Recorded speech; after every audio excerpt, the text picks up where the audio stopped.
जय श्री राधे महाराज जी।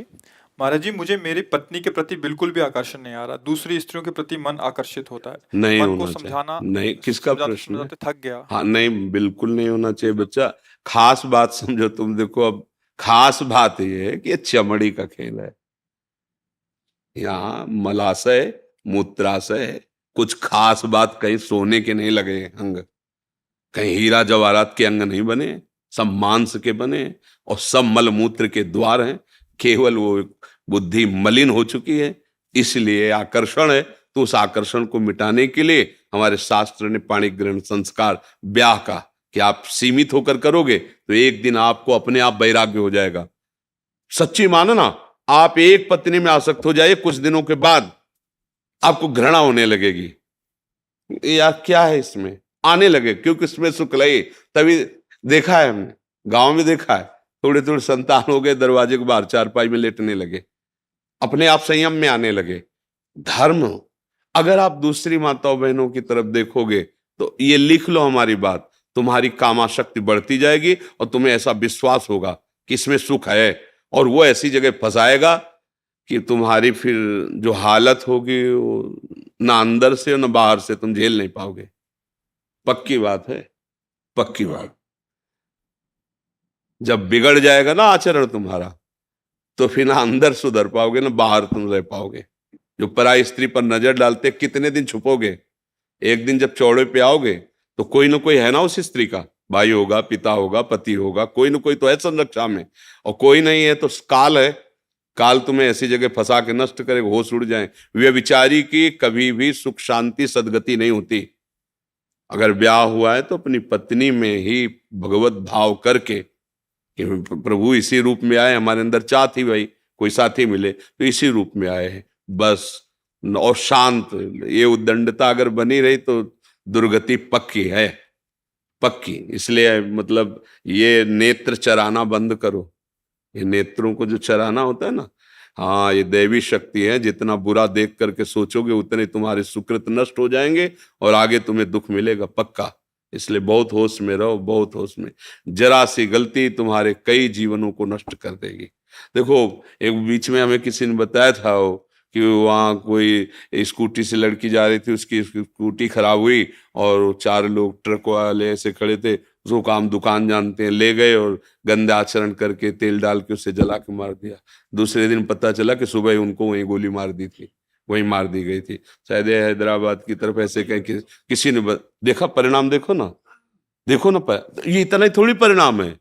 ये तो यहाँ का हुआ व्यवस्था। आगे जो व्यवस्था होगी वो इतनी बुरी व्यवस्था है नरक में कि वहां कोई किसी की सुनता नहीं, वहां कोई सिफारिश नहीं, वहां मरना नहीं। वहां अगर कोलू में पेरे जा रहे हो तो पूरे चैतन्य, एकदम बेहोश नहीं, बार बार।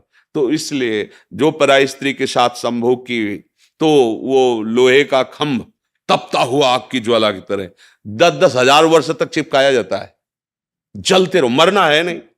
ऐसा अगर स्त्री कोई पराये पुरुष के साथ ऐसा, बहुत होश में, ये मिथ्या नहीं है। जैसे अभी आपको लगता है क्या कानून है यार, जो कर फंस जाओ जरा सा, तुम्हारे ऊपर केवल कानून में जाके रिपोर्ट हो जाए कि आप छेड़ रहे थे, आप ऐसा कर, फिर देखो क्या होता है। अगर आप प्रमाणित पाए गए तो आपको सजा हो सकती है, आजीवन कारावास या जो भी दंड मिल सकता है। तो है ना दंड विधान, तुम्हारी मनमानी से थोड़ी है। ऐसे ही ये भागवतिक दंड विधान जो नरक, अरे कहां नरक स्वर्ग, ऐसा नहीं है। जेल है ना भारत में, दंड विधान है ना।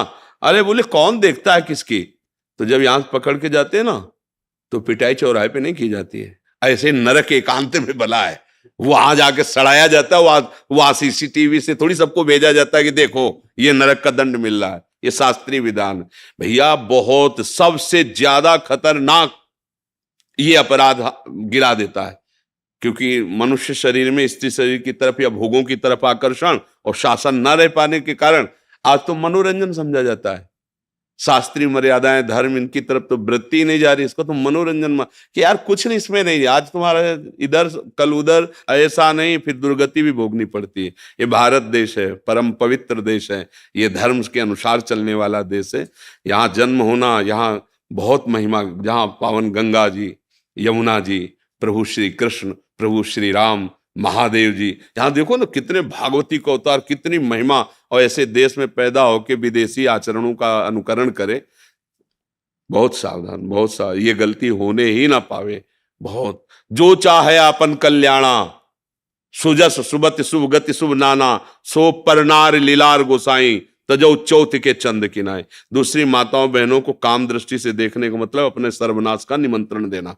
बहुत होश में, अगर कभी कोई ऐसा संयोग बनता है तो उसे हाथ जोड़ के समझाना होता है, नहीं नहीं नहीं नहीं, आप अपने धर्म से चलिए, मैं ऐसा नहीं कर सकता। जैसे उर्वशी जी अर्जुन को वहां स्वर्ग में, तो उन्होंने कहा आप माता कुंती के समान पूज्य, हम ऐसा नहीं। तो उनका जा नपुंसक हो, साफ स्वीकार कर लिया, गलत नहीं।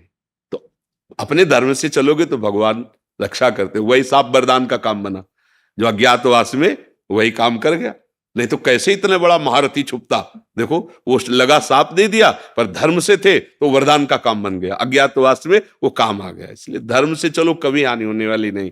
बहुत अच्छा भी आपका हृदय है जो आप अपने दोष को पकड़ पा रहे हैं और उससे निवृत्त होना चाहते हैं। कभी ऐसी गलती मत करना, नहीं नहीं, ये सब वो भयानक पाप है जो मतलब बिल्कुल नष्ट कर देते हैं। आज समाज इस बात को नहीं देख रहे।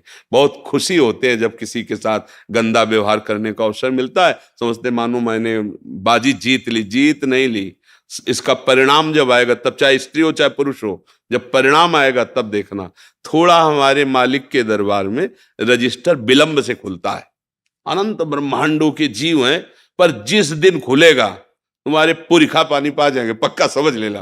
वो आग कोई घूस नहीं चलती और कोई वकालत नहीं चलती, सीधा और करेक्ट, भ्रम नहीं हो सकता।